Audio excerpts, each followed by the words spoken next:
হে যুবক ভাইয়েরা, আল্লাহকে ভয় করুন।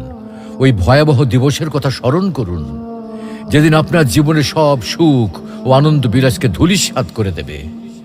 সেই দিনের কথা স্মরণ করুন, যেদিন আপনি হবে নির্জন কবরের একা বাসিন্দা। সেদিনের কথা স্মরণ করুন, যেদিন আপনার সন্তান সন্ততি, স্ত্রী, পরিবার, আত্মীয় স্বজন, পাড়া প্রতিবেশী, ধন সম্পদ, বন্ধু বান্ধব সব কিছু থেকে আপনি বিচ্ছিন্ন হয়ে যাবেন। কবরের সংকীর্ণতা ও ঘুটঘুটে অন্ধকারের কথা কি আপনার একবারও মনে পড়ে না? কবরের বিভীষিকাময় ও ভয়ঙ্কর অবস্থা কি আপনার স্মরণ হয় না? কবরের শাস্তির ভয় কি আপনার অন্তরাত্মা প্রকম্পিত হয় না? মুনকার নাকির ফেরেশতার দয় প্রশ্নের সঠিক জবাব কি আপনি দিতে পারবেন? একথা একবারও কি ভেবেছেন?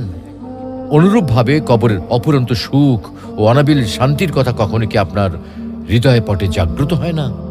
তাই বলছি, হে যুবক ভাইয়েরা, আর দেরি না করে দ্রুত ছুটে আসুন মহান আল্লাহ রাব্বুল আলামিনের বিশাল ক্ষমার দিকে, মহান আল্লাহ রাব্বুল আলামিনের রহমতের দিকে, মহান আল্লাহ রাব্বুল আলামিনের অনুগ্রহের দিকে। মহান আল্লাহ রাব্বুল আলামিন আপনাদেরকে বলছেন, তবু কি তারা আল্লাহর কাছে তওবা করবে না এবং তার কাছে মাপ চাইবে না? আল্লাহ অত্যন্ত ক্ষমাশীল,